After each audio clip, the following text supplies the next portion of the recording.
लोग मुझे रिस्पॉन्ड देते रहना ताकि मुझे पता चले कि आप लोग जाग रहे हो या सो रहे हो। तो आज हम क्या पढ़ेंगे, रेस्पिरेशन इन प्लांट्स। अब मुझे ये बताओ कि आप इस चैप्टर से क्या समझते हो, इस नाम से क्या समझते हो, रेस्पिरेशन। मैम रेस्पिरेशन मैम दो प्रोसेस को मिला के बनता है, एक तो होता है ब्रीदिंग, एक होता है सेलुलर रेस्पिरेशन। ब्रीदिंग में जब हम एयर को एक्सहेल और इनहेल करते हैं, और सेलुलर रेस्पिरेशन जब ऑक्सीजन हमारे सेल में जाकर ग्लूकोज में टूटकर हमारे एनर्जी फॉर्म करता है, उसके बाद वो वापस CO2 के फॉर्म में हमारी बॉडी से एक्सहेल हो जाता है। करेक्ट, बिल्कुल करेक्ट बताया इशिका। तो रेस्पिरेशन इन प्लांट्स का मतलब होता है कि जो हमारा फूड है उसका हम क्या करेंगे, ऑक्सीडेशन, या उसको ब्रेक डाउन करेंगे यूजिंग ऑक्सीजन। फाइनली क्या बनाएंगे, एनर्जी। एनर्जी किस फॉर्म में बनेगी, क्या होगी एनर्जी यूनिट, ग्लूकोज। एनर्जी की यूनिट क्या होगी, ATP। एटीपी। और ग्लूकोज क्या है, हमारा फूड है। ठीक है, ठीक है। Yes ma'am. इस प्रोसेस को हम क्या बोलते हैं, रेस्पिरेशन। और रेस्पिरेशन ना सारे लिविंग ऑर्गेनिजम्स में होता है, either it is a bacteria और इट इज अ प्लांट और ए ह्यूमन बीइंग और एनी अदर लिविंग ऑर्गेनिज्म। सारे लोगों के अंदर क्या होता है, रेस्पिरेशन होता है। ठीक है, okay. Yes ma'am. Yes ma'am. हमने अभी क्या पढ़ा कि जो हमारा फूड है उसका हमने क्या करा, ऑक्सीडेशन करा, दैट मीन्स उसका ब्रेक डाउन करा। और क्या बनाई हमने, एनर्जी। एनर्जी किस फॉर्म में बनाई, ATP। तो इस प्रोसेस को हम क्या बोलते हैं, रेस्पिरेशन। और ये जो प्रोसेस पे है वो होता कहाँ है, सेल के अंदर। अब सेल के अंदर ये दो जगह होता है, मतलब जो पूरा प्रोसेस है उसमें पार्ट्स में होता है। और ये कहाँ होता है, पहले तो ये साइटोप्लाज्म में कुछ रिएक्शंस होती है और कुछ रिएक्शंस कहाँ होती है, माइटोकॉन्ड्रिया में। तो ओवरऑल हम क्या देख रहे हैं कि ये जो रेस्पिरेशन है वो कहाँ हो रहा है, सेल के अंदर। इसीलिए हम इसको क्या बोलते हैं, सेलुलर रेस्पिरेशन। ठीक है। Yes ma'am. अभी जो एनर्जी है इसका काम क्या है, देखो अब हम डिफरेंट काइंड ऑफ एक्टिविटीज करते हैं। हमारी बॉडी में डाइजेशन होता है, ठीक है, ब्लड सर्कुलेशन होता है, मसल कॉन्ट्रैक्शन होता है। तो हर चीज के लिए एनर्जी रिक्वायर्ड है, हाँ या ना। Yes ma'am. ये एनर्जी हमको कहाँ लगती है, ये सारी एक्टिविटीज में। ठीक है, ओके मैम।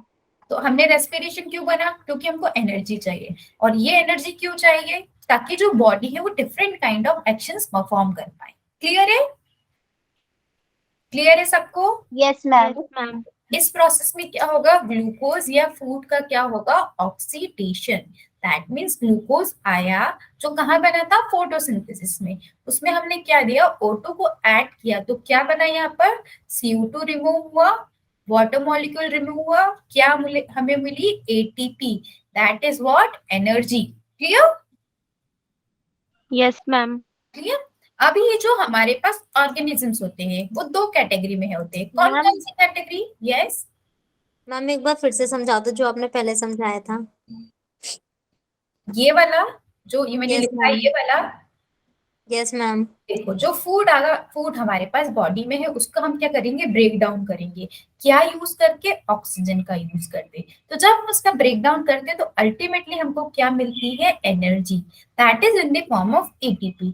अब ये जो एनर्जी है हमको क्यों रिक्वायर्ड होती है, for performing different kind of activities. कैसे एक्टिविटीज, जैसे डाइजेशन हुआ, ब्लड सर्कुलेशन हुआ, मसल कॉन्ट्रैक्शन हुआ। तो ये सारी जो एक्टिविटी बॉडी के अंदर हो रही है इसके लिए हमें एनर्जी चाहिए। तो वो एनर्जी हमको कहाँ मिलेगी, फूड से मिलेगी। ठीक है, अब ये जो पूरा प्रोसेस हो रहा है एनर्जी फॉर्मेशन का, वो कहाँ होता है, सेल के अंदर। अब सेल के अंदर ये कहाँ होता है, दो पार्ट में, साइटोप्लाज्म में कुछ चीजें होती है और कुछ चीजें कहाँ होती है, माइटोकॉन्ड्रिया में। ठीक है, इसीलिए हम इसको क्या बोलते हैं, सेलुलर रेस्पिरेशन।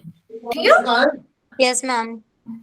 अब जो हमारे पास ऑर्गेनिजम्स होते हैं वो दो कैटेगरी में है, ऑटोट्रॉप्स और हेट्रोट्रॉप्स। ऑटोट्रॉप्स क्या होते हैं और हेट्रोट्रॉप्स क्या होते हैं। मैम ऑटोट्रॉफ जो फोटोसिंथेसिस जो करते अपना हैं। फूड खुद से बनाते हैं, वो दूसरों पे डिपेंड नहीं रहते हैं। Correct. हेटेरोट्रॉफ डिपेंड रहते हैं। है ना। तो जो ऑटोट्रॉफ्स फूड बनाते हैं वो किस प्रोसेस से बनाते हैं, फोटोसिंथेसिस से। फोटोसिंथेसिस। और जो हेटेरोट्रॉफ्स से किस पे डिपेंड करते हैं, ऑटोट्रॉफ्स पे फॉर द फूड। ठीक है, तो अल्टीमेटली हम ये कह सकते हैं कि ये जो फूड ऑटोट्रॉफ्स के पास आया या हेटेरोट्रॉफ्स के पास आया, वो अल्टीमेटली कहाँ से आया, फोटोसिंथेसिस से, है फोटोसिंथेसिस। ना। और जो यस जितना मैम। भी फूड है उसका रेस्पिरेशन हो रहा है, तो हम ये सब बोलेंगे जो हमारा अल्टीमेट सोर्स है फूड का, वो कहाँ से आ रहा है, फोटोसिंथेसिस से। इतनी बात क्लियर है। Yes ma'am. Yes ma'am. अब हम नेक्स्ट टर्म पढ़ेंगे रेस्पिरेटरी सबस्ट्रेट। क्या होता है रेस्पिरेटरी सबस्ट्रेट।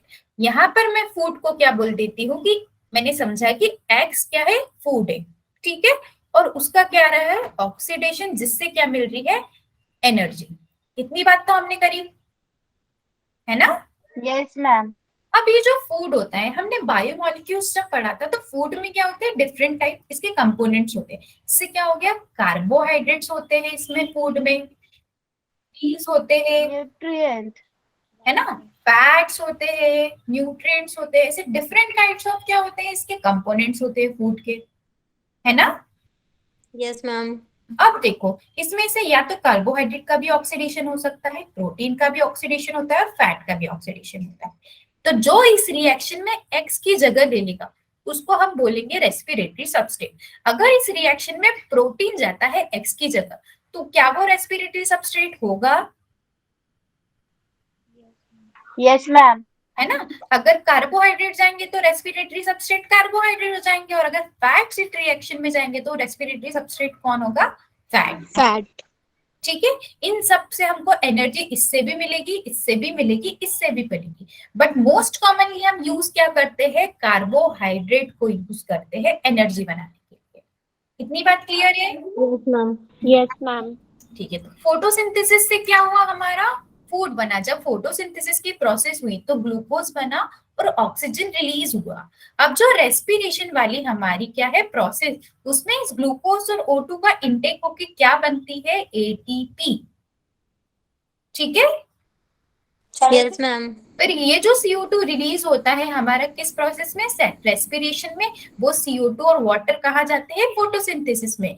फिर वो वापस क्या बनाएंगे, फूड बनाएंगे। तो ये रिएक्शन क्या चलेगा, कंटिन्यूअसली चलते ही जाएगा प्लांट्स में। Clear. Yes ma'am. Yes ma'am. सबको क्लियर है इतनी बात, रेस्पिरेशन का इंट्रोडक्शन यस समझ मैम। आ रहा है सबको। ठीक है, अब ये जो हमने बोला था कि हमने ये ग्लूकोज या फूड लिया, उसका ब्रेक डाउन करके जो एनर्जी बनाए, तो वो एनर्जी हम डायरेक्टली यूज नहीं करेंगे। इंस्टेड हम उसको क्या बोलेंगे, एटीपी को क्या करेंगे, ब्रेक डाउन करेंगे जब हमको जरूरत होगी। ठीक है, जब मैंने बोला कि यस मैम। एक्टिविटी कर रही हूँ मैं, सपोज मेरी बॉडी में क्या हो रहा है, मसल का कॉन्ट्रैक्शन हो रहा है, तो जब मसल का कॉन्ट्रैक्शन होगा तो हम एटीपी को तोड़ेंगे और उससे एनर्जी ले लेंगे। इतनी बात क्लियर है। Yes ma'am. इसीलिए हम यस मैम। एटीपी को क्या बोलते हैं, energy currency of the cell. ये हमने सेल चैप्टर में पढ़ा था कि माइटोकॉन्ड्रिया के अंदर कि ATP is known as the energy currency of cell, हाँ या ना। Yes ma'am. ठीक है, अब हमने दो प्रोसेस पढ़ी, एक तो रेस्पिरेशन पढ़ लिया, अब नेक्स्ट हम क्या पढ़ेंगे, ब्रीदिंग। तो ब्रीदिंग में क्या मतलब होता है, एक्सचेंज ऑफ गैसेस, हाँ या ना। Yes ma'am. और यस रेस्पिरेशन मैम। का मतलब क्या होता है, Down of complex substances to get energy. Correct. अब ये जो ब्रीदिंग होता है, इसमें जो गैसेस इन्वॉल्व होती है वो क्या होती है, कार्बन डाइऑक्साइड और ऑक्सीजन। तो ऑक्सीजन इसमें इन होगी और CO2 क्या होती है, इसमें आउट होती है। पर जो हमारा फोटोसिंथेसिस होता है उसमें कौन सी गैस इन होती है और कौन सा आउट होता है, ma'am O2 in and O2 out. O2 out होता है। ऑपोजिट होता है फोटोसिंथेसिस रेस्पिरेशन का या ब्रीदिंग का, हाँ या ना। मैम रिपीट करना, आपने कौन सा क्वेश्चन पूछा? क्वेश्चन मैंने ये पूछा कि जो हमारा रेस्पिरेशन हो रहा है वो ऑपोजिट प्रोसेस है in with respect to photosynthesis, Yes, ma'am. है ना। Yes ma'am. अब ये जो प्लांट रेस्पिरेशन करते हैं, ब्रीदिंग करते हैं, इसमें जो एक्सचेंज ऑफ गैसेस होती है वो होती कहाँ से होती है, ये होती है स्टोमेटा से। स्टोमेटा क्या होते हैं,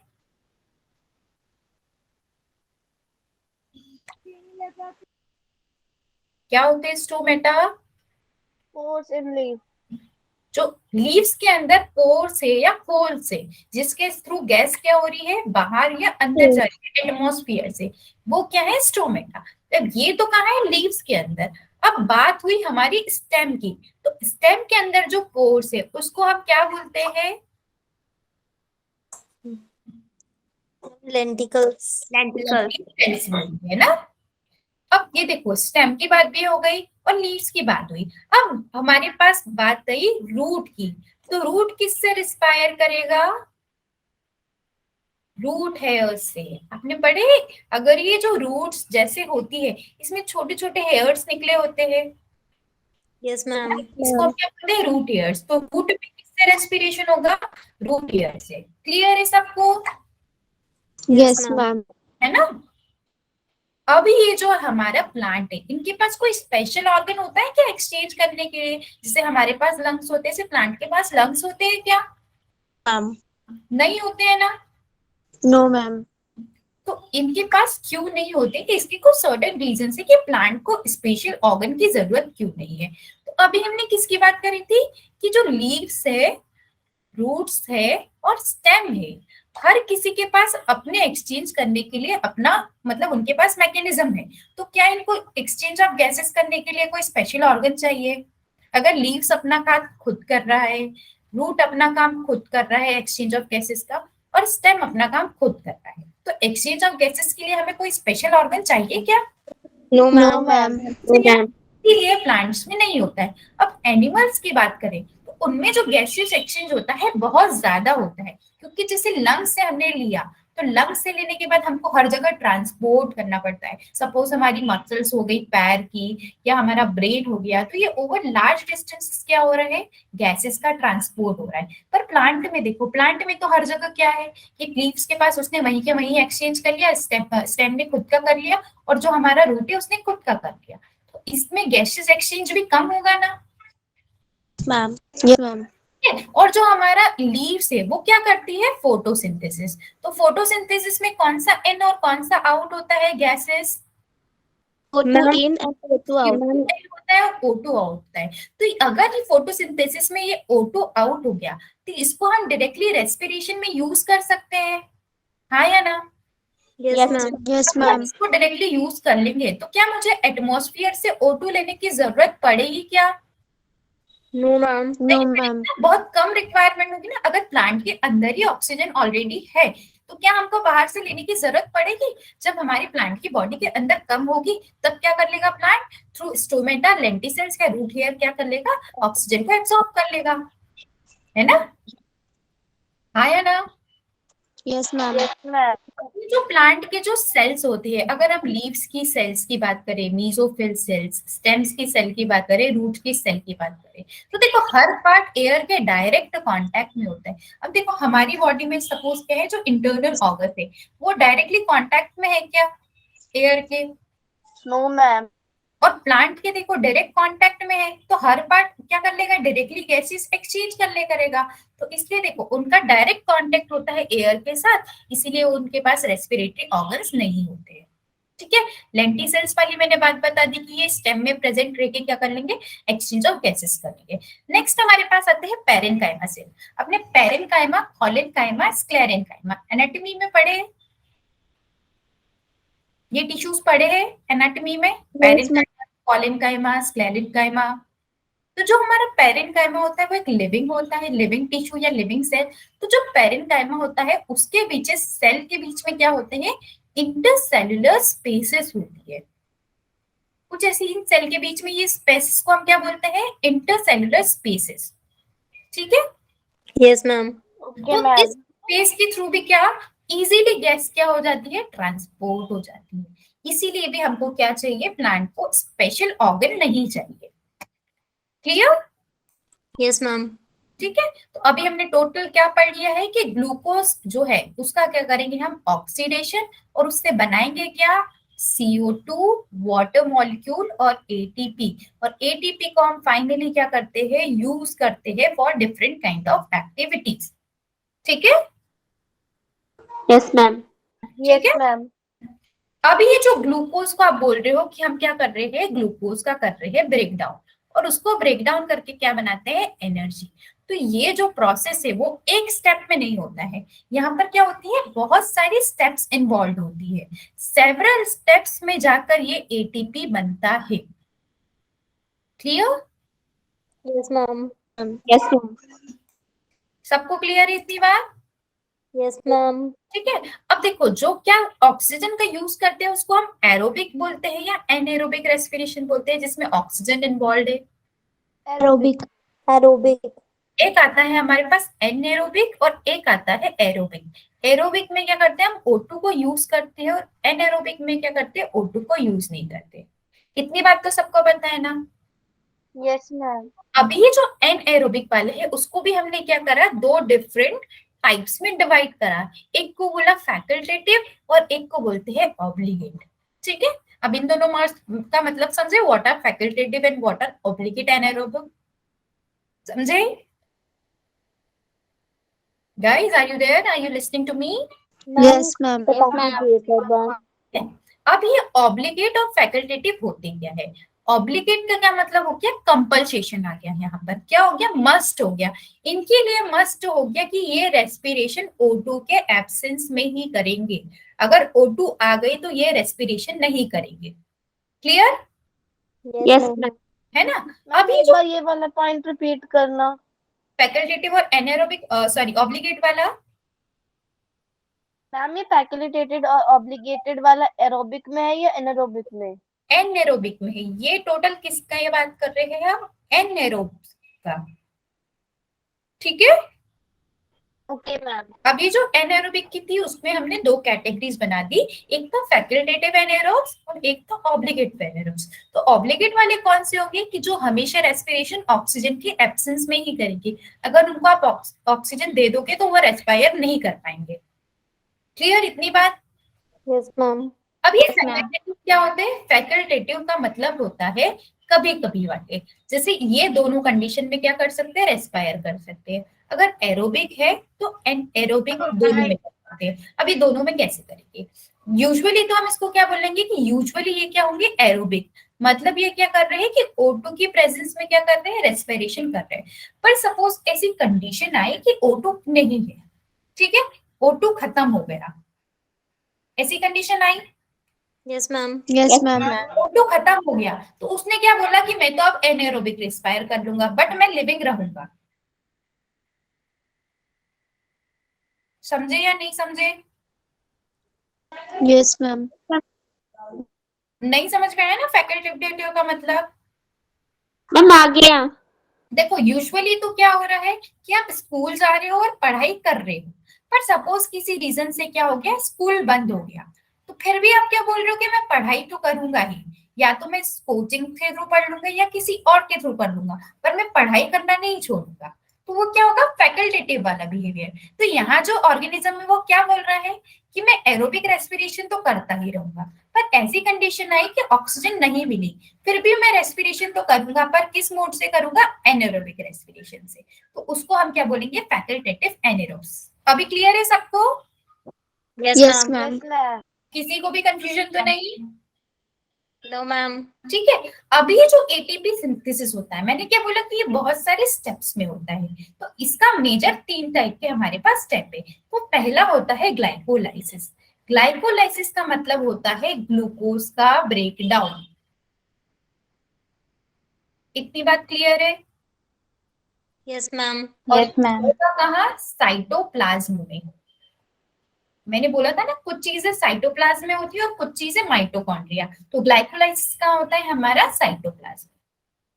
ठीक है।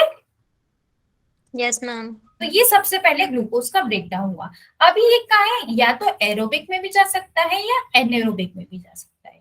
दैट मीन्स ये क्या होगा, कॉमन होगा टू एरोबिक एंड एनाएरोबिक रेस्पिरेशन। यहाँ पर क्या है, O2 इन्वॉल्व नहीं है।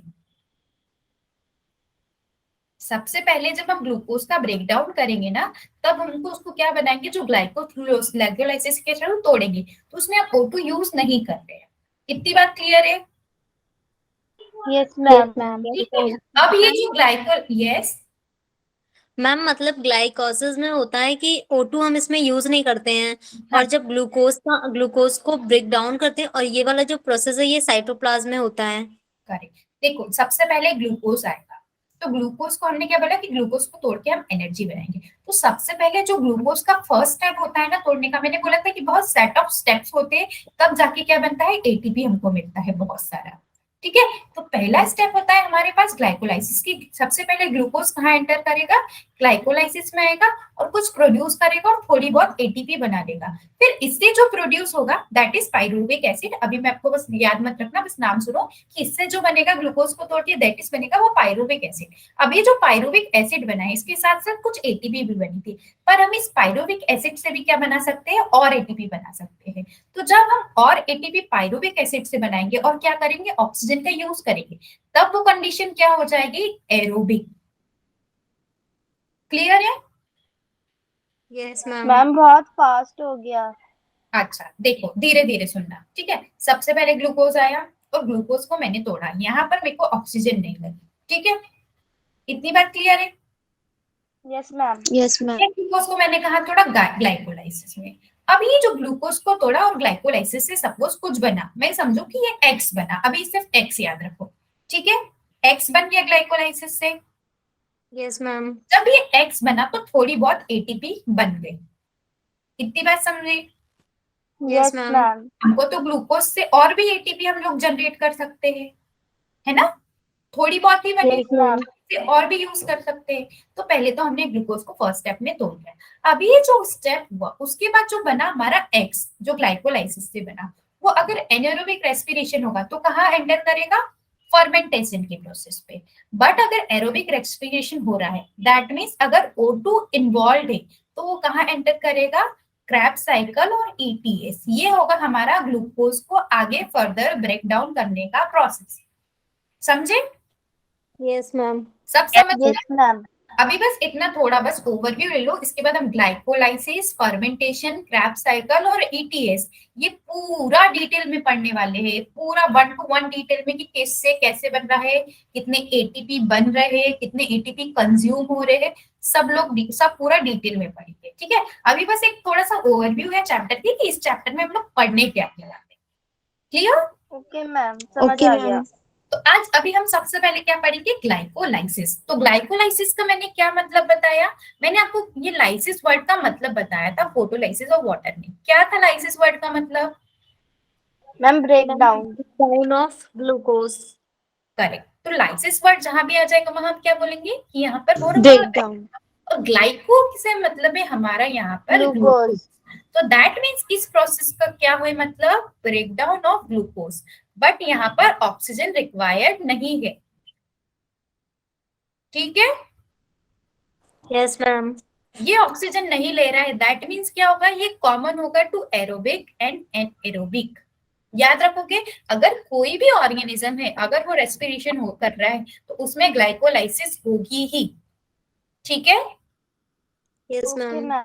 ठीक है। अब इसको डिस्कवर करा था एम्बेडेन, मेयरहॉफ और पार्नस। ये कौन है, साइंटिस्ट है। 3 साइंटिस्ट थे जिन्होंने इस स्कीम को डिस्कवर करा था। उसके बेसिस पे हमने इसको क्या नाम दे दिया, EMP। क्लियर? Yes, ma'am. तो इसका मतलब क्या हुआ कि ग्लूकोज का क्या होगा, ब्रेक डाउन होगा इस प्रोसेस में। इतनी बात तो क्लियर है ना? Yes, ma'am. Yes ma'am. ये जो ब्रेक डाउन हो रहा है वो क्या हो रहा है, पार्शियल या इनकम्प्लीट। इसीलिए यहां से हम पूरी एनर्जी यहाँ से ग्लूकोज से नहीं ले पा रहे। ठीक है, यहाँ पर जो ग्लूकोज टूटेगा वो पूरा नहीं टूटेगा। अगर आप ग्लूकोज को तोड़ के कुछ बना रहे हो तो अभी भी उसमें कुछ एनर्जी बची है। अगर आपने ग्लाइकोलाइसिस में ग्लूकोज को डाला और तोड़ के कुछ बनाया तो जो आपने एनर्जी इससे निकाली वो पूरी नहीं है। अगर आप इसको फर्दर और ब्रेक करोगे तो और एनर्जी मिलेगी। ठीक है, यस मैम। ठीक है। तो ये जो ग्लूकोज का ब्रेकडाउन होता है तो इसमें फाइनल प्रोडक्ट क्या बनेगा हमारा, पाइरुविक एसिड। तो हमारा ग्लाइकोलाइसिस का प्रोडक्ट क्या होगा, pyruvic acid 3 Pyruvic carbon acid. Compound. हमने C3 साइकिल पढ़ी थी, C4 साइकिल पढ़ी थी, तो उसमें कार्बन डाइऑक्साइड से फर्स्ट कंबाइन होके कुछ प्रोडक्ट बन रहा था, फर्स्ट स्टेबल प्रोडक्ट। तो हमने इतनी सारी चीजें पढ़ी थी ना। सिमिलरली जो हमारा ग्लाइकोलाइसिस है उसमें भी एंड में कुछ तो मिलेगा हमारे पास, है ना। Yes ma'am. एंड प्रोडक्ट क्या होगा? Pyruvic acid. फिर ये जो पायरुविक एसिड है वो कहाँ एंटर करेगा? अगर एनएरोबिक होगी तो कहाँ एंटर करेगा ये? फर्मेंटेशन, में। और एरोबिक है तो कहाँ एंटर करेगा ये? क्रैब साइकिल और ETS। ये कहाँ एंटर करेगा? क्रैब साइकिल में और ETS। दूसरा रिएक्शन, ठीक है। तो ये एंटर करेगा क्रैब साइकिल, फिर वो क्रैब साइकिल में जाके हमको और एनर्जी मिलेगी या और एटीपी मिलेगी। सबको क्लियर है? Yes ma'am. Yes, yes ma'am. Ma'am. Glycolysis कहाँ होता है? सेल के किस पार्ट में होता है? साइटोप्लाज्म। Plasma. ये क्या होता है? सारे लिविंग ऑर्गेनिजम्स में होता है, या तो वो एनेरोबिक हो या क्या हो, वो एरोबिक हो। ग्लाइकोलाइसिस सब में होगा, ठीक है। अब इसको डिस्कवर किसने करा था? एम्बेडेन, मेयरहोफ और पार्नस। तो इनके नाम, सरनेम की जो इनिशियल्स है दैट इज EMP। इसीलिए हम इसको क्या बोलते हैं? EMP पाते हैं, क्योंकि ये स्कीम किसने दिया था? इन तीनों साइंटिस्ट ने, ठीक है। Yes ma'am. अभी ये जो हमारा पार्शियल ब्रेकडाउन ऑफ ग्लूकोज है, तो एनोरिक में सिर्फ ग्लाइकोलाइसिस होता है, और फर्मेंटेशन क्यों होता है वो मैं आपको बाद में बताऊंगी, ठीक है। जब हम ग्लाइकोलाइसिस पढ़ लेंगे ना तब आपको समझ में आएगा कि व्हाई फर्मेंटेशन इज ऑकरिंग, ठीक है। तो ग्लाइकोलाइसिस से जितनी एटीपी मिलेगी उतनी ही एनारोबिक रेस्पिरेशन में मिलेगी। क्लियर है? Yes, ma'am. Yes ma'am. Yes ma'am. तो अब इसमें सबसे पहले होगा क्या ग्लाइकोलाइसिस में? तो जो हमारे पास शुगर है वो किस फॉर्म में अवेलेबल है? सुक्रोज के फॉर्म में, ठीक है। अगर मैं सुक्रोज का ब्रेकडाउन करती हूँ तो मुझे क्या मिलना चाहिए? बायोमोल। Glucose and fructose. करेक्ट। ये क्या मिलेंगे मुझे यहाँ पर? Glucose plus fructose. तो अब ये बताओ कि जो हमारा सुक्रोज है वो डाइसेकेराइड है, मोनोसेकेराइड है या पॉलीसेकेराइड है? Ma'am polysaccharide. पॉलीसेकेराइड क्या होते हैं और डाइसेकेराइड क्या होते हैं? अभी ये बताओ। दो मॉलिक्यूल से मिलके बना हो compound that is called disaccharide and polysaccharide में दो से ज्यादा हो सकते हैं. ठीक है, तो सुक्रोज को आपने पॉलीसेकेराइड क्यों बोला? यहाँ पर आपको दो से ज्यादा दिख रहे हैं क्या? दो ही है ना। सुक्रोज को जब आपने तोड़ा, ब्रेक डाउन करा, तो आपको एक ग्लूकोज मिला और फ्रक्टोज मिला, तो कितने मोनोमर्स मिले? दो. तो यहाँ पर ये डाइसेकेराइड होगा या पॉलीसेकेराइड होगा? Ma'am disaccharide. क्योंकि ये दो शुगर से मिला है, और इनको हम क्या बोलेंगे कि ये क्या है? मोनोसेकेराइड, ठीक है। तो हमारे पास जो ग्लूकोज था वो किस फॉर्म में अवेलेबल था? सुक्रोज के फॉर्म में। और हमको ग्लाइकोलाइसिस के लिए सबसे पहले क्या चाहिए? ग्लूकोज चाहिए। तो ग्लूकोज को बनाने के लिए हमने क्या करा? सुक्रोज का ब्रेकडाउन करा, और इसके लिए हमें जो एंजाइम रिक्वायर्ड था दैट इज इन्वर्टेज, ठीक है, ठीक है। अब ये Yes, ma'am. ग्लूकोज फाइनली कहाँ एंटर करेगा? ग्लाइकोलाइसिस में। सबको क्लियर है? Yes ma'am. कोई ऐसा है कि कंफ्यूजन हुआ मैम, यहाँ पर समझ में नहीं आया? मैम एक बार रिपीट कर दो। ठीक है, ये जो ग्लूकोज हम लाए थे फॉर क्या? For the process of glycolysis, वो कहाँ से लाए हम? सुक्रोज से लाए। जो हमारे पास अवेलेबल था स्टोर फॉर्म में था सुक्रोज था, तो सुक्रोज को मैंने ब्रेक डाउन करा तो उससे मुझे क्या मिला? एक ग्लूकोज मिला और एक फ्रक्टोज मिला, ठीक है। अब ये बनाएगा कोई ना कोई एंजाइम रिक्वायर्ड है, तो इन्वर्टेज क्या है? एक एंजाइम है जो क्या करेगा? सुक्रोज का ब्रेक डाउन करेगा into one molecule of glucose and one molecule of fructose, और ये जो आपका ग्लूकोज और फ्रक्टोज बना है ये फाइनली कहा जाएगा? हमारा ग्लाइकोलाइसिस में। क्लियर है अभी?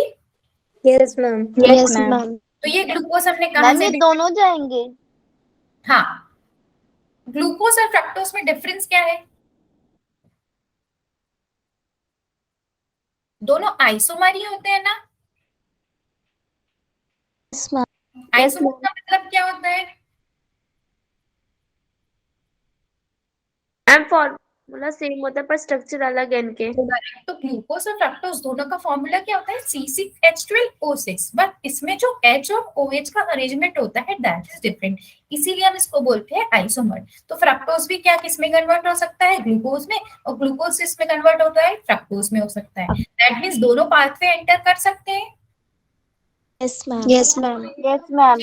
तो ये हमारा स्टोर्ड कार्बोहाइड्रेट था, हमारा सुक्रोज, जिसको हमने तोड़ के एक एंजाइम का यूज करा इन्वर्टेज, उससे क्या बनाया? ग्लूकोज और फ्रक्टोज। और ये जो ग्लूकोज और फ्रक्टोज सिंपल शुगर है, इसको हम बोलते हैं मोनोसेकेराइड्स, और ये कहाँ एंटर करेंगे? ग्लाइकोलाइसिस में।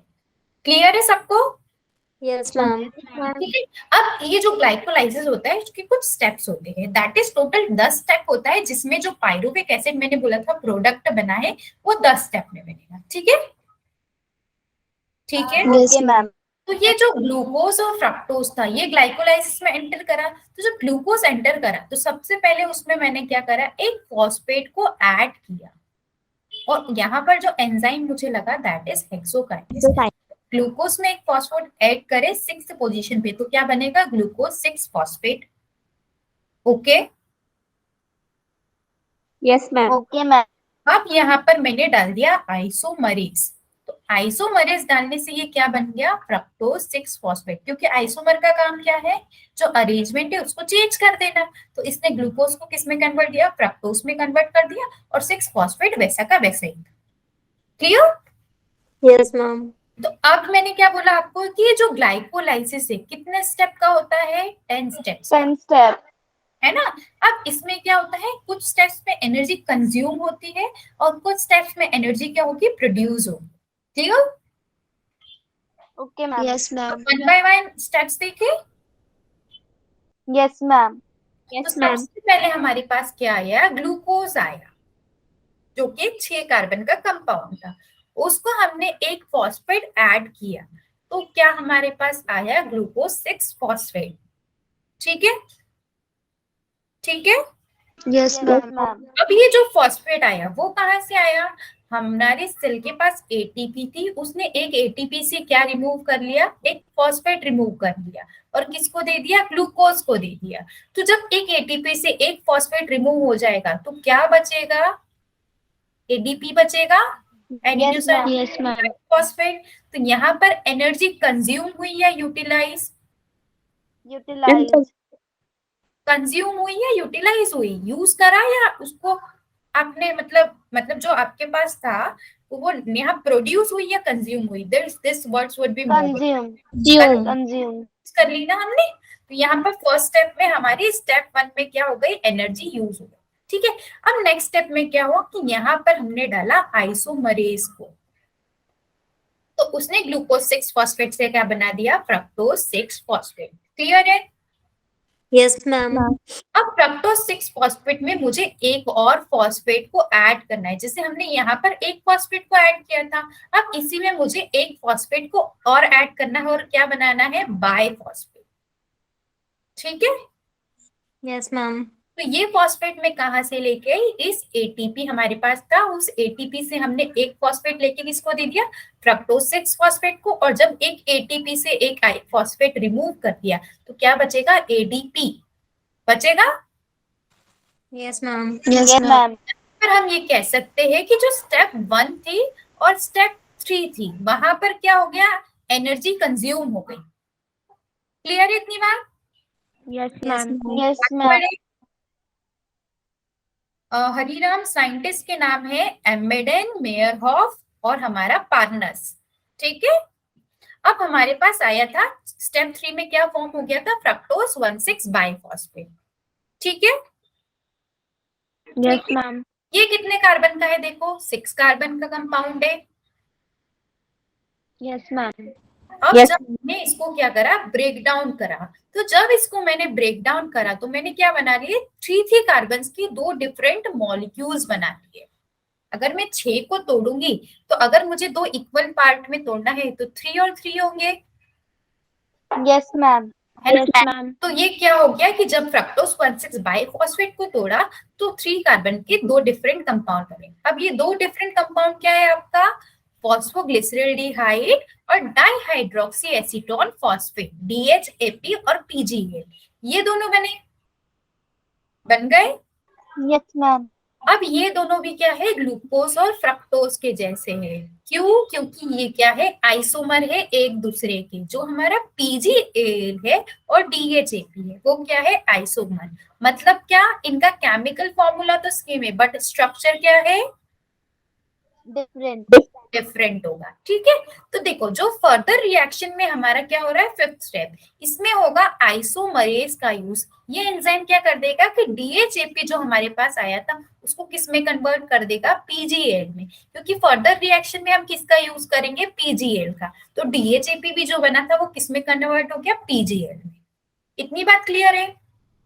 Yes yes ma'am. मैम। तो पीजीएल का मेरे पास यहाँ पर एक मॉलिक्यूल था, पर मैं जब डीएचएपी को कन्वर्ट कर दूंगी तो पीजीएल के दो मॉलिक्यूल हो जाएंगे। Yes ma'am. दो मॉलिक्यूल हो गए। मैम एक बार फिर से बताना। देखो जब फ्रक्टोज 1,6 फॉस्फेट टूटा तो क्या हुआ, पीजीएल बना और डीएचएपी बना। 3 कार्बन्स के दो डिफरेंट कंपाउंड्स बने। अब ये जो कंपाउंड बने वो क्या थे, एक दूसरे के आइसोमर। दैट मींस क्या कि उनका जो स्ट्रक्चर था दैट इज डिफरेंट, बट उनका जो केमिकल फॉर्मूला था वो क्या है, सेम। ओके। Yes ma'am. अब क्या है कि मुझे फर्दर रिएक्शन में जो चाहिए वो क्या चाहिए, पीजीएल चाहिए। इसीलिए डीएचएपी ने क्या करा, खुद को कन्वर्ट करके क्या बनाया, पीजीएल बनाया। अब एक पीजीएल तो यही था और एक डीएचएपी ने खुद को कन्वर्ट बना लिया। तो फाइनली पीजीएल के हमारे पास कितने मॉलिक्यूल्स होंगे, 2 मॉलिक्यूल। मैम मुझे लगा कि आपने डीएचएपी के बता दी कि 2 मॉलिक्यूल्स होंगे। नहीं नहीं, 2 मॉलिक्यूल्स किसके होंगे, हमारे पीजीएल के आए। 1 तो ये वाला और 1 ये वाला, तो अल्टीमेटली 2 मॉलिक्यूल हो गए। अब क्लियर है? अब यस क्लियर मैम। है? अब इस पीजीएल से हम क्या बनाएंगे, ये जो 2 इंटू लिखा है ना, ये क्या है, 2 मॉलिक्यूल। इसका मतलब 2 इंटू लिखा है, दैट मीन्स क्या है कि यहाँ तो एक मॉलिक्यूल था पर डीएचएपी ने भी एक कन्वर्ट करा, तो अब दो दो मॉलिक्यूल बनेंगे सबके। ठीक है, यस मैम। Yes ma'am. इसने पीजीएल ने ब्रेक डाउन होके क्या बनाया, बीपीजीए। बीपीजीए क्या है हमारा, बाइफॉस्फोग्लिसरेट, 1,3 बाइफॉस्फोग्लिसरेट। ठीक है, ठीक है। Yes ma'am. अब जब इसका फॉर्मेशन हुआ तो पीजीएल से क्या हुआ, H प्लस आयंस रिमूव हुए। ओके।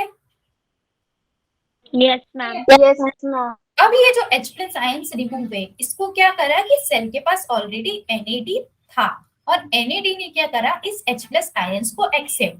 तो अगर इसके पास H प्लस आयंस चले गए तो ये NADH बन जाएगा।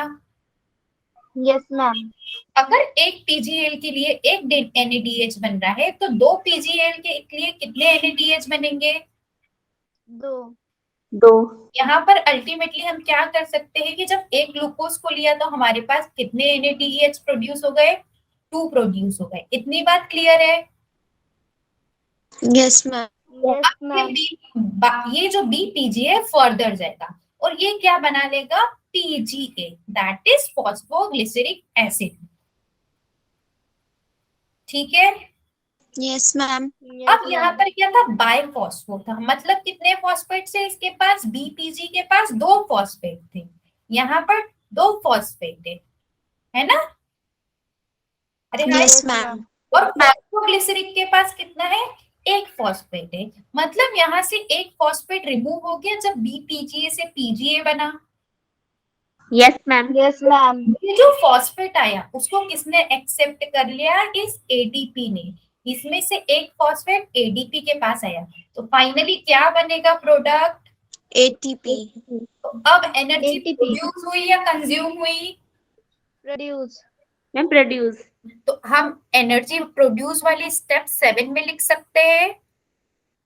Yes ma'am. तो कितने एटीपी प्रोड्यूस होना चाहिए, 2। क्यों 2 एटीपी प्रोड्यूस होना चाहिए, बताओ। No ma'am 1 ATP is। अरे मैंने आपको क्या बोला कि जब एक पीजीएल होगा तो एक NADH लगेगा, 2 पीजीएल होंगे तो 2 NADH बनेंगे। तो अब यहाँ पर भी तो 2 आ रहे हैं ना, अगर एक Yes, के लिए ma'am. एक एटीपी बनेगा तो 2 के लिए 2 एटीपी बनेंगे ना अल्टीमेटली। Yes ma'am. तो कितने एटीपी प्रोड्यूस होंगे गाइस? Ma'am 2 ATP। सबको समझ में आया? Yes ma'am. ठीक है।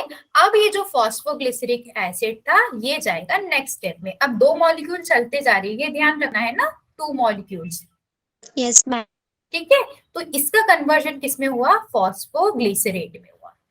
ठीक है, यस मैम। अब फॉस्फोग्लिसरेट से क्या होगा? पैप बनेगा। पैप कहाँ पढ़ा था हमने? फॉस्फोइनोल पाइरुवेट फोटोसिंथेसिस में। मैम C4 साइकिल में। करेक्ट। तो वो पैप देखो यहाँ पर भी बनता है। तो 2 मॉलिक्यूल्स ऑफ पैप का बने स्टेप 9 में।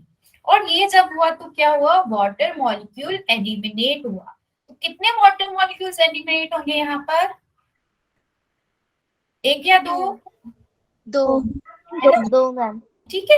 अब फाइनल स्टेप आती है कि ये जो पैप बना उसका फाइनल प्रोडक्ट हमारा बन जाएगा पाइरुविक एसिड। बन गया आपका प्रोडक्ट। ग्लाइकोलाइसिस का प्रोडक्ट क्या है हमारा?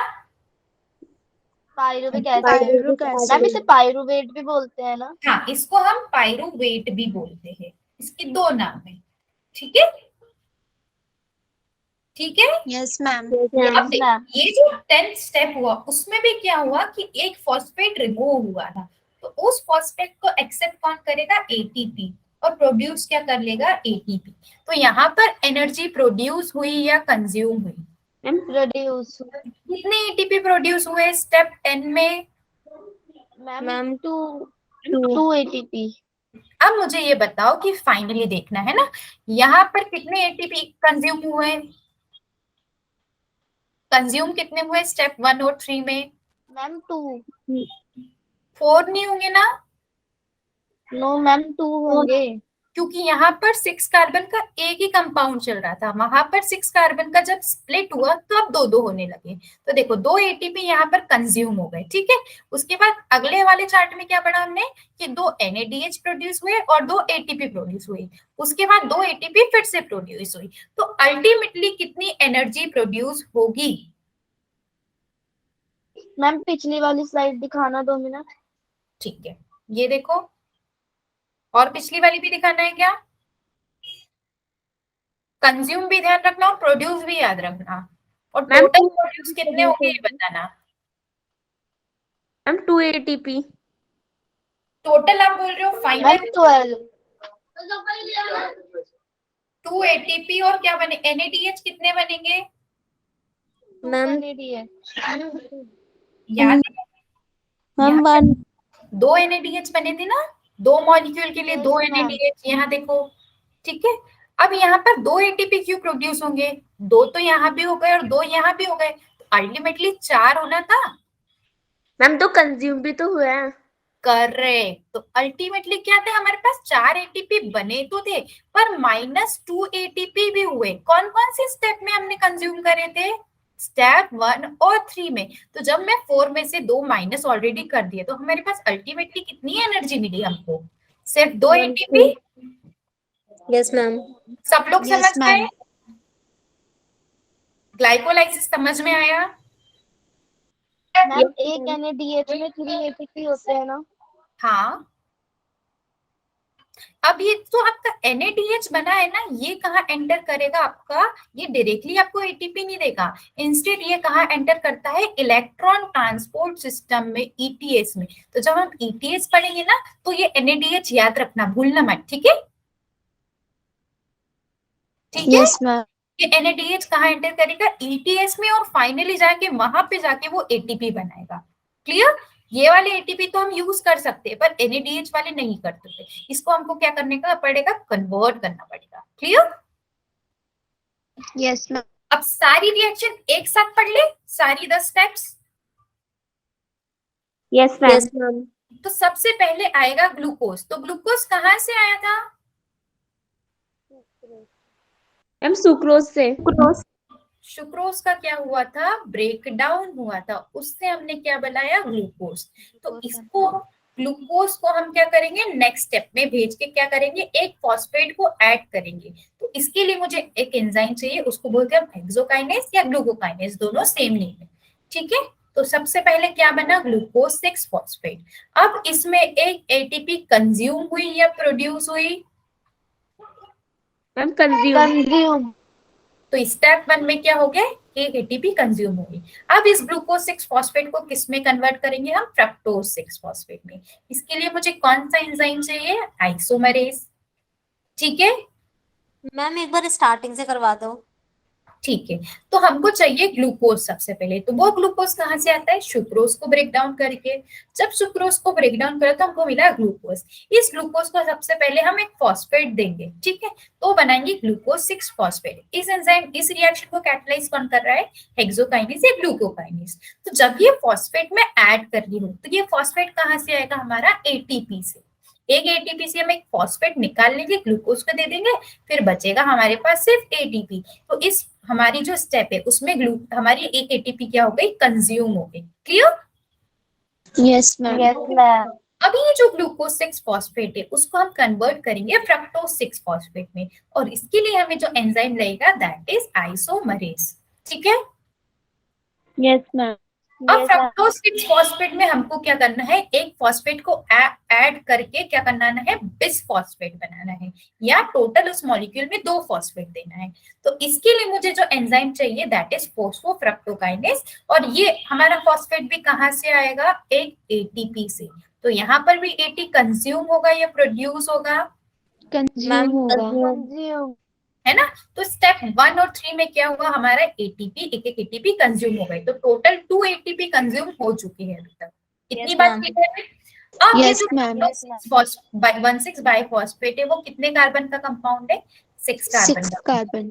तो इसको जब मैंने ब्रेक डाउन करा तो मैंने 3 कार्बन के क्या कर लिए, 2 डिफरेंट कंपाउंड्स बना लिए। एक बनाया था मैंने डीएचएपी, याद है, yes ma'am. Yes ma'am. Yes ma'am. PGL. अब पीजीएल और डीएचएपी क्या होते हैं, आइसोमर्स होते हैं एक दूसरे के। Yes ma'am. तो अब मुझे फाइनली फर्दर रिएक्शन में जो ले जाना है वो पीजीएल ले जाना है। तो ये डीएचएपी क्या करेगा, आइसोमरेज का यूज करके खुद को क्या बना लेगा, पीजीएल। तो यहाँ पे भी पीजीएल बन जाएगा एक, और एक पीजीएल ऑलरेडी था। तो यहाँ पर ये 2 मॉलिक्यूल होंगे या नहीं पीजीएल के, यस मैम। 2 मॉलिक्यूल बन जाएंगे। Yes ma'am. Yes ma'am. अब ये पीजीएल कहाँ जाएगा, नेक्स्ट स्टेप में, और ये बना लेगा 1,3 बाइफॉस्फोग्लिसरीन। तो इस स्टेप में क्या हुआ कि यहाँ से H+ आयंस रिमूव हो गए, और इस H+ आयंस को किसने एक्सेप्ट कर लिया, NAD ने। तो क्या बना यहाँ पर, NADH। Okay, yes ma'am. तो यहाँ पर NADH कितने बनेंगे, मैम 2। क्यों 2 बनेंगे, मैम क्योंकि मैम यहाँ पे मैम आइसोमर्स चलते आ रहे हैं जो कि 3 कार्बन कंपाउंड है, तो यहाँ पे हर Correct. चीज 2 क्योंकि पार्ट में डिवाइड हो जाए। हमारे पास 2 PgAl के मॉलिक्यूल है, तो अगर एक PgAl के लिए एक NADH बन रहा है तो 2 PgAl के लिए 2 NADH बनेंगे। इतनी बात क्लियर है। Yes ma'am. अब बना हमारे पास 1,3 बाइफॉस्फोग्लिसरेट। इसमें से मैंने एक फॉस्फेट को क्या कर दिया, रिमूव कर दिया, और वो फॉस्फेट किसके पास आया, एडीपी के पास। तो यहाँ पर क्या बना, एटीपी। तो ये प्रोड्यूस हुआ या कंज्यूम हुआ, मैम प्रोड्यूस। एटीपी प्रोड्यूस हुए, 2 एटीपी। 2 एटीपी प्रोड्यूस हो गए। ठीक है, यस मैम। रिएक्शन में करके इसने क्या बनाया, फॉस्फोग्लिसरेट बनाया, और फिर बना लिया इसने फॉस्फोइनोल पाइरुवेट। इसको हम क्या बोलते हैं, पैप, है ना। Yes ma'am. यस फिर मैम। पैप से फाइनली बनता है पाइरुवेट, या इसको हम क्या बोलते हैं, पाइरुविक एसिड। तो पाइरुविक एसिड के कितने मॉलिक्यूल्स बनेंगे इन दी एंड, ये 3 2 मॉलिक्यूल। और जब ये रिएक्शन हो रहा था तो इसमें से हमने फॉस्फेट को रिमूव करा, तो उस फॉस्फेट को एक्सेप्ट किसने करा, एडीपी ने, और फाइनली क्या करा, एटीपी को प्रोड्यूस करा। तो हमारे 2 एटीपी यहाँ से भी आ जाएंगे।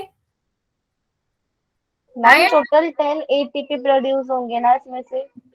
10 कहाँ से होंगे, देखो 2 कंज्यूम मैम 2 NADH भी तो है मैम, और एक NADH में 3 मैंने क्या एटीपी होते बताया हैं। था आपको, जो NADH है वो डायरेक्टली क्या करेगा, आपको एटीपी नहीं देगा, इंस्टेड उसको कहाँ जाना पड़ेगा, ETS में, जब जाके वो एटीपी बनाएगा। तो जब हम फाइनल कैलकुलेशन करेंगे ना, तो 4 ATP।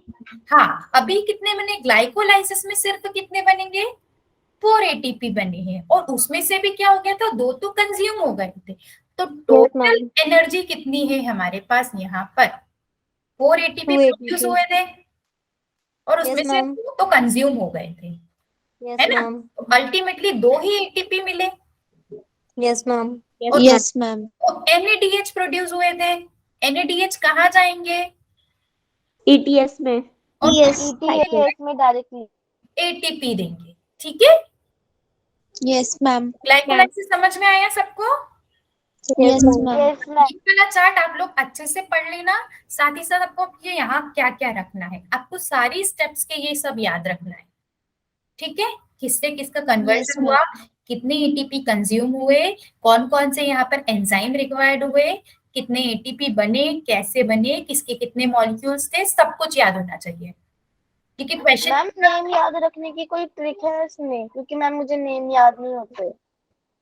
एक ट्रिक था G2 F2, फिर था, आई थिंक मैं भूल गई थोड़ा, I need to revise, just a second ना, मैं नेक्स्ट क्लास में बताऊं आपको इसका trick. Yes ma'am.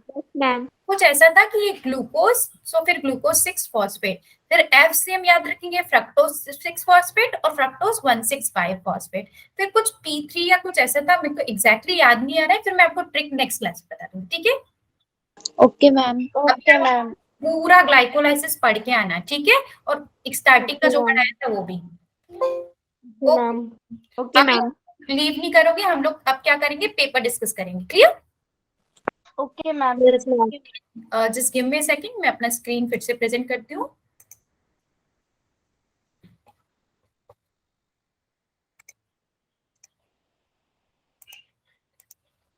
Is my screen visible to everyone? Guys? Yes ma'am. आ रही है। ठीक है, अब बताओ कि ये जो आपका फर्स्ट क्वेश्चन है, इसमें कुछ कंफ्यूजन है, फोटोसिंथेसिस कैसे प्रोसेस होता है, क्या होगा इसका answer, geochemical. Process. Physical. Next question में कंफ्यूजन है, क्रैंस एनाटॉमी कहाँ किस टाइप के प्लांट में मिलेगा,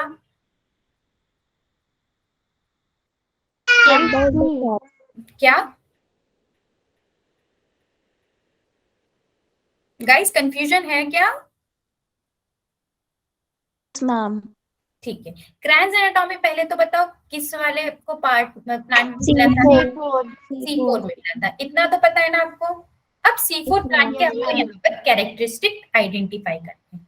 ठीक है, तो देखो जो हमारे पास क्लोरोप्लास्ट था वो क्या था, 2 टाइप का थी C4 में, मैंने आपको बताया था ग्रेनल और अग्रेनल डिफरेंस में। तो ये इसको हम क्या बोलते हैं, डायमॉर्फिज्म, डुअल टाइप के, है ना। मैम। तो ये वाला Yes, ऑप्शन ma'am. तो क्या हो गया, गलत हो गया।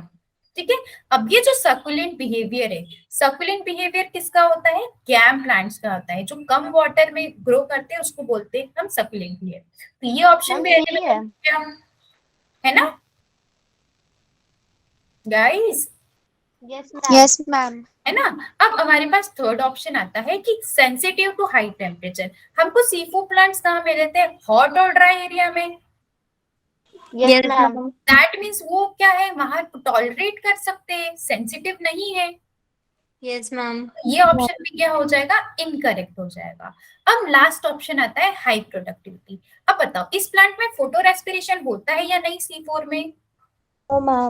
नहीं होता है ना। तो फोटो रेस्पिरेशन क्या होता है, एक वेस्टफुल प्रोसेस होता है जो एनर्जी को भी यूज कर लेता है। तो अब अगर इसमें फोटो रेस्पिरेशन नहीं है, दैट मीन्स ये क्या शो कर रहा है, हाई प्रोडक्टिविटी। क्लियर है, आप समझे आप। Yes ma'am. Yes, ma'am. Yes ma'am. अब फोटो रेस्पिरेशन में बताओ कौन कौन से सेल ऑर्गेनेल्स हमारे रिक्वायर्ड होते हैं। फोटो रेस्पिरेशन में बताया था ना मैंने, क्लोरोप्लास्ट, वैक्यूल। नहीं Ma'am, option C, chloroplast, proxy और mitochondria. ऑप्शन सी, सबसे पहले क्लोरोप्लास्ट में रिबिस्को वाला काम हुआ था, फिर क्या हुआ था, यहाँ पर पैरोक्सिसोम्स आए थे, फिर आया था माइटोकॉन्ड्रिया, और फाइनली यहाँ से क्या होता, O2 आउट हो गया था, सॉरी O2 इन हुआ था, मतलब ये O2 इन का प्रोसेस है और CO2 आउट हो गया, तो इसमें option C would be correct. ठीक है, यस मैम। नेक्स्ट क्वेश्चन में कोई कंफ्यूजन? फोटो एक्टिव स्टोमेटा वाला, डे नाइट ओपन वाला और क्लोज वाला बताया था, वो किस प्लांट में था? Ma'am CAM. ठीक है, केल्विन साइकिल की स्टेप्स क्या क्या है? Ma'am C. कार्बोक्सिलेशन, रिडक्शन और रीजनरेशन। ठीक है, अब यहाँ पर ये बताओ अपहिल मूवमेंट वाले में इसमें कंफ्यूजन है या ये एक्सप्लेन करूं? मैम कंफ्यूजन है। ठीक है, अब यहाँ पर हमको बोला है जेड स्कीम, तो जेड स्कीम हमने कुछ ऐसा पढ़ा था, PS2 यहाँ था, PS1 यहाँ था, यहाँ पर एक्सेप्टर मॉलिक्यूल्स थे। ठीक है, अब यहाँ पर हम अपहिल और डाउनहिल की बात करते हैं। Just a second, I need to change my. ठीक है, तो जब यहाँ से क्या बोला था कि मैंने मूवमेंट जब ऐसे होगा, डाउन द स्लोप होगा, लो हाई रिडक्स पोटेंशियल से लो प्रोडक्ट, तो इसको हमने क्या नाम दिया था? Down hill. ठीक है, हाँ है ना? Okay ma'am. है ना? और ये जब इलेक्ट्रॉन एक्साइट होके जब एक्सेप्टर मॉलिक्यूल्स के पास जाएगा, तो इस मूवमेंट को हम क्या बोलते हैं? Up hill. कितनी बात क्लियर है?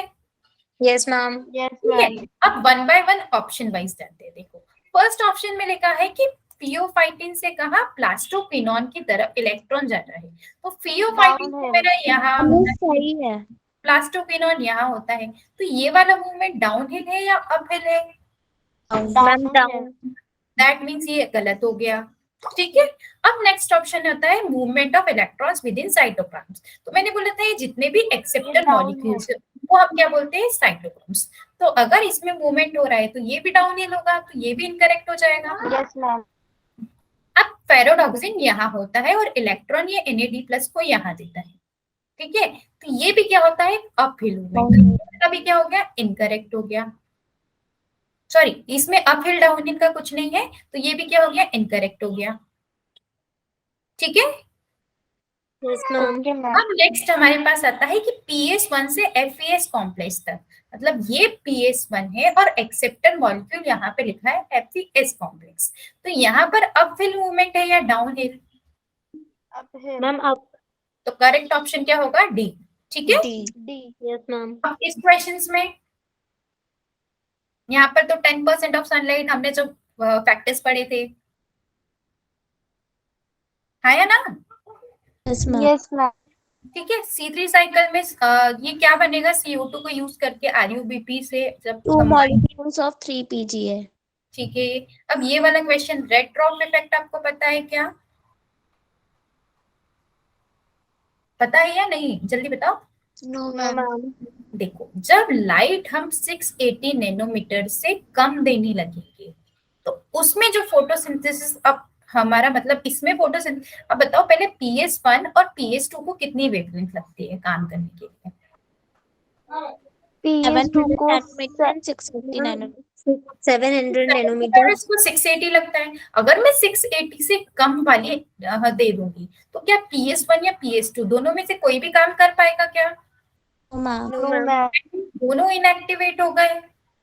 Yes ma'am. इसीलिए क्या होता है, रेड ड्रॉप इफेक्ट में यही होता है कि अगर आप फोटोसिंथेसिस में 680 नैनोमीटर से कम लाइट देने लगोगे तो जब आपका क्या इफेक्ट दिखेगा, फोटोसिंथेसिस डिक्रीज हो जाएगा। वो क्यों डिक्रीज होता है? क्योंकि PS1 और PS2 दोनों काम नहीं कर पाते, जिसकी वजह से लाइट रिएक्शन नहीं होगा, इसीलिए उसको बोलते हैं रेड ड्रॉप इफेक्ट। ठीक है, yes ma'am. Next question, ATP synthesis of chloroplast is similar to that of, country. जो हमने केमियोस्मोटिक थ्योरी पढ़ी थी उसकी बात कर रहे हैं यहाँ पे। ठीक है, अब फोटोलाइसिस ऑफ वाटर कहाँ हुआ था? PS2। 1 PS2। और CO2 का accept primary fixation product C4 में क्या होता है? CO2 जब पैप से कंबाइन होगा तो क्या बनाएगा? RUBP। RUBP। वो C no ma'am. Oxaloacetic acid. Yes ma'am, yes oxalic acid. आया यार, यहाँ पर अभी आपने बताया था ना PGA बना था 2 मॉलिक्यूल, वो C3 में था, ऑक्सैलोएसिटिक एसिड C4 में बनता है। ठीक है, नेक्स्ट क्वेश्चन, इनकरेक्ट स्टेटमेंट ढूंढना है, इसमें कोई कंफ्यूजन है? देखो, फोटोन तो हमको चाहिए PS1 और PS2 को काम करने के लिए, है ना? ये वाला तो क्या होगा, सही होगा, है ना। अब वाटर ऑक्सीडाइज PS2 में होता है, ये भी सही है ना guys. Yes, ma'am. Light reaction में ये तीनों चीज प्रोड्यूस होती है, ये भी इनकरेक्ट यस नहीं। मैम। अब लास्ट ऑप्शन में देखो कि NADPH का जो फॉर्मेशन है वो PS2 के साथ एसोसिएटेड और PS1 के नहीं। NADH कुछ यहाँ बना था हमारा Yes, ma'am. Z स्कीम में, और यहाँ पर क्या यस था, मैम। PS1 और PS। PS1 and PS2। ठीक है, तो ये दोनों से एसोसिएटेड है, क्यों इलेक्ट्रॉन तो यहाँ यस से आ रहा है, तो ये क्या हो जाएगा आपका इनकरेक्ट वाला। ठीक है, Yes, ma'am. अब जो फोटो रेस्पिरेशन है वो कहाँ नहीं होता है, Ma'am, C4 C4 plant. नहीं होता है। ठीक है, और एक ग्लूकोज मॉलिक्यूल बनाने के लिए कितने ATP चाहिए, कितने NADH चाहिए और कितने CO2 चाहिए। एक CO2 के लिए कितने लगते हैं, Ma'am, C option. 3 ATP लगते हैं और 2 NADPH लगते हैं, है ना। तो ग्लूकोज में 6 कार्बन है, तो उसके लिए हमको यहाँ पर इंटू 6 करना पड़ेगा। ठीक है, ठीक है। Yes, ma'am.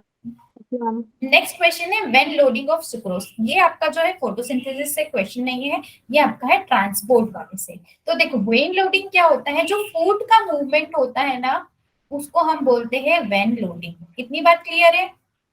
Yes, ma'am. अब Yes, फूड ma'am. का मूवमेंट अगर फ्लोएम में होता है, और फ्लोएम का ये एक पार्ट है कंप्लेनियन शेल्स, तो इसमें क्या लगती है, एनर्जी लगती है। यहाँ पर ATP रिक्वायर्ड है, इसके लिए हम इसको क्या बोलते हैं, एक्टिव प्रोसेस। ठीक है, यस मैम। अब जेड स्कीम में सबसे पहले क्या होता है, एक्साइटेशन। Ma'am down hill. नहीं नहीं, देखो जब जैसे ही लाइट आएगी जेड स्कीम में सबसे पहले इलेक्ट्रॉन तो जाएगा, उसके बाद डाउन हिल मूवमेंट स्टार्ट होगा ना। Yes ma'am. ठीक है, नेक्स्ट ये वाला क्वेश्चन बताओ। ये F0 था और ये F1 था। ठीक है, ठीक है। Yes ma'am. Yes, ma'am. अब इसमें से बताओ कि कौन कन्फर्मेशनल चेंज शो करता है जिसकी वजह से ATP बनती है।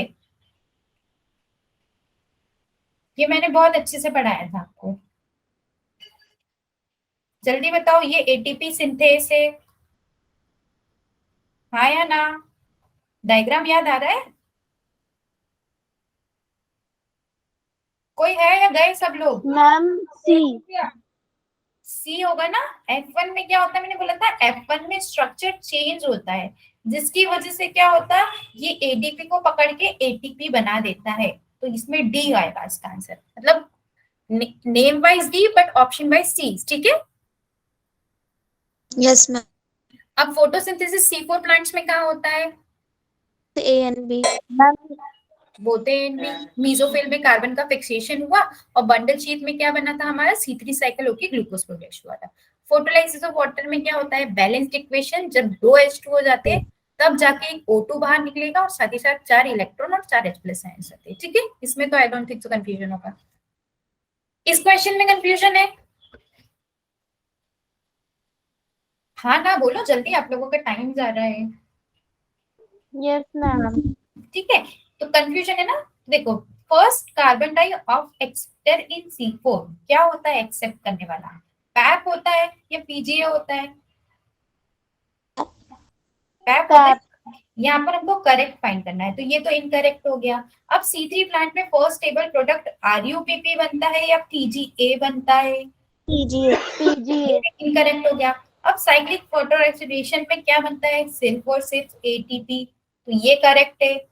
Yes, ma'am. और ऑक्सीजन जो हमारी फोटोसिंथेसिस में आती है वो कहाँ से आती है, वाटर से आती है, तो ये भी करेक्ट है। Yes, ma'am. करेक्ट क्या होगा, थर्ड एंड फोर्थ।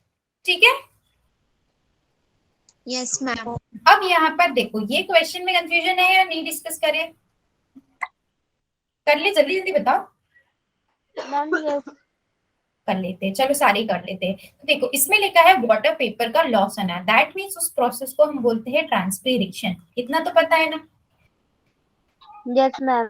अब ये जो ट्रांसपीरेशन होता है ये कब होता है, अर्ली मॉर्निंग में होता है। ठीक है, और ये जो आपका फोटोसिंथेसिस है वो डे टाइम में होता है ना। Yes, ma'am. Yes, ma'am. देखो ये दोनों प्रोसेस सेम टाइम पे हो रहे हैं, सेम टाइम पे हो रहे हैं, अलग अलग टाइम पे हो रहे हैं। Ma'am, Like different time. That means हम क्या बोल सकते हैं कि दोनों प्रोसेस साथ में नहीं हो सकते, ठीक है। Yes, ma'am. अब जोसेफ प्रिस्ले ने क्या बताया था, हाइपोथेसिस क्या दी थी कि प्लांट क्या रिस्टोर करते हैं, जो बर्निंग कैंडल और एनिमल Ma'am, C. क्या कर रहे हैं, खराब कर रहे हैं। कार्बोहाइड्रेट्स मोस्ट अबंडेंट मॉलिक्यूल्स किससे प्रोड्यूस होते हैं, Ma'am, A.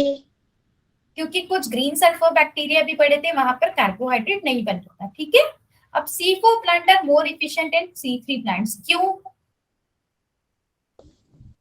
क्योंकि इनके पास फोटो रेस्पिरेशन नहीं होता है, ठीक है। Yes, Yes, ma'am. Okay, ma'am. ma'am.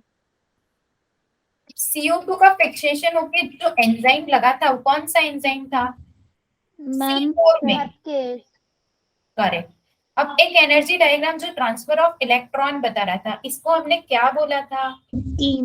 Ma'am, Z scheme. The scheme. अब इस वाले क्वेश्चन में देखते हैं, हेचिन स्लैग पाथवे किसको बोलेंगे हम, C4. Ma'am, C4. Calvin cycle किसको बोलते हैं, C3. C3. हिल रिएक्शन में क्या हुआ था, PS1 and PS2. Ma'am, PS1 and of PS2. Water हुआ था, ठीक है। लास्ट हमारा बचा इमर्सन इफेक्ट। इमर्सन इफेक्ट क्या होता है वो अभी बताती हूँ, ठीक है।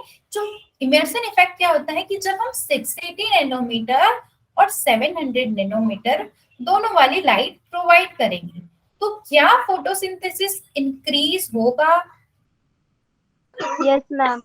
तो इसी का नाम था इमर्सन इफेक्ट। तो ये दोनों से एसोसिएटेड है, क्योंकि PS1 को कितनी चाहिए 700 और PS2 को कितनी चाहिए 680, इसलिए इसका क्या होगा PS1 और PS2 इमर्शन का। तो इस पे यहाँ पर करेक्ट मैच का है ऑप्शन ई है, ठीक है। Yes, ma'am. अब लास्ट Okay. क्वेश्चन समझे, ये तो आई डोंट थिंक सो किसी को भी आया होगा, थोड़ा सा Ma'am, एनालिटिकल। मुझे भी नहीं आया. Ma'am, yes, मुझे भी नहीं है. यहाँ पर Yes, हमने ma'am. पढ़ा है वही लगाना है, बट यहाँ पर थोड़ा हमको कॉन्सेप्ट्स को लेके जाना है। अब ग्राफ 1 और ग्राफ 2 दोनों क्लियर दिख रहे हैं आपको। Yes. Yes, ma'am. Yes, graph ma'am. 1 में यहाँ पर क्या है ATP और यहाँ पर ग्राफ 2 में क्या है NADPH, NADPH. ठीक है। जैसे ही लाइट आई तो क्या हुआ ATP प्रोड्यूस होने लगा, पर इस पे हमने क्या डाल दिया है हर्बिसाइड।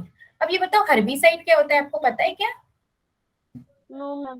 एक केमिकल होता है जो क्या करता है, किल करता है किसको, वीड्स को। वीड्स क्या होती है ये पता है, खरपतवार. करेक्ट। जो हमारी क्रॉप होती है ना, जब हम खेत में सपोज कोई भी क्रॉप लगाते हैं, जैसे सपोज वीट लगाया, तो ऐसा नहीं होता है, कभी भी ऑब्जर्व करना कि आपने वीट लगाया है तो वीट ही ग्रो होगा, आउटसाइड में कुछ दूसरे प्लांट छोटे छोटे ग्रो हो जाते हैं, Yes, ma'am. उसको हम Yes, बोलते ma'am. हैं weeds। वो क्या करते हैं कि न्यूट्रिएंट्स जो सॉइल में प्रेजेंट होते हैं वो compete करते हैं क्रॉप के साथ और क्रॉप को क्या करते हैं, हार्म पहुंचाते हैं। इसीलिए उनको किल करने के लिए हम क्या करते हैं, हर्बिसाइड का एप्लीकेशन करते हैं। तो देखो इसीलिए ये हर्बिसाइड है। तो जब हमने हर्बिसाइड अप्लाई करा तो एटीपी कांस्टेंट था, हर्बिसाइड का कोई इफेक्ट था या नहीं था, नहीं था ना, कांस्टेंट No, ma'am. रेट से प्रोड्यूस हो रहा है। नेक्स्ट वाले ग्राफ में देखो कि जो आपका NADPH है, NADPH कुछ रेट से जा रहा था, पर जैसे ही आपने हर्बिसाइड डाला तो ये डिक्रीज हो गया हर्बिसाइड के डालने से, हाँ या ना। Yes, ma'am. Yes, Yes, ma'am. ma'am. अब इतना तो आप लोग समझ गए। अब ऑप्शन वाइज जाते हैं, ठीक है। तो देखो H+ आयन से क्या बनता है मूवमेंट से, ATP बनता है H+ आयन्स के मूवमेंट से। Yes, ma'am. तो H+ आयन्स का मूवमेंट अगर ATP कांस्टेंट रेट से अफेक्ट हो रहा है तो ये H+ आयन्स वाले ऑप्शन इनकरेक्ट हो जाएंगे। Yes, ma'am. अब यहाँ पर इनकी बात करी है क्लोरोप्लास्ट की और यहाँ इनने लिख दिया माइटोकॉन्ड्रिया, तो ये ऑप्शन तो वैसे ही हमारा अलग हो जाएगा, एलिमिनेट कर सकते हैं, ठीक है। और altering the movement of H+ ions, H+ ions तो वैसे के वैसे ही जा रहे हैं, दैट मींस यहाँ पर कोई यहाँ पर नहीं रहा है क्योंकि ATP तो कांस्टेंट प्रोड्यूस हो रही है, तो ये ऑप्शन भी क्या हो गया, गलत हो गया, ठीक है। Yes, ma'am. नेक्स्ट हम बात करेंगे, अभी मुझे ये बताओ कि रिडक्शन का मतलब क्या होता है। मैम जब ऑक्सीजन हट जाता है. गेन ऑफ इलेक्ट्रॉन्स भी बोलते हैं हम इसको, Ma'am. है ना, और ऑक्सीडेशन को क्या बोलते हैं, loss of electron. Loss of electron. इतनी बात क्लियर है। अब Yes, इस ma'am. ऑप्शन में देखो, अगर NADP प्लस का रिडक्शन करेंगे, दैट मीन्स अगर इसको इलेक्ट्रॉन देंगे तो ये बनेगा क्या, NADPH बनेगा, हाँ या ना। पर देखो इसमें क्या हुआ, हर्बिसाइड के एप्लीकेशन से डिक्रीज हो गया, दैट मीन्स जो इलेक्ट्रॉन मिल रहा था वो नहीं मिल रहा है। तो इस ऑप्शन में क्या लिखा है, inhibiting the reduction of NADP plus. तो ये करेक्ट होगा या इनकरेक्ट होगा, इसके अकॉर्डिंग करेक्ट। करेक्ट होगा ना। और ऑक्सीडेशन का मतलब क्या होता है, लूज ऑफ इलेक्ट्रॉन। तो यहाँ हम लूज ऑफ इलेक्ट्रॉन NADP तो NAD तो फॉर्म कर ही नहीं रहे, हम तो यहाँ बात NADPH का कर रहे हैं, ठीक है। और वो NADPH किससे बनेगा, NADP प्लस में जब इलेक्ट्रॉन देंगे। बट ये कम प्रोसेस, NADPH कम बनने लगा था। वो कम क्यों बना था, क्योंकि ये प्रोसेस क्या हो गया था, इनहिबिट हो गया था। इसलिए इसका करेक्ट ऑप्शन क्या होगा, ए। Clear, Yes, ma'am. पूरा Okay, टेस्ट समझ में आया, समझ में आए। Yes, ma'am. अच्छा, अभी टेस्ट इजी लगा।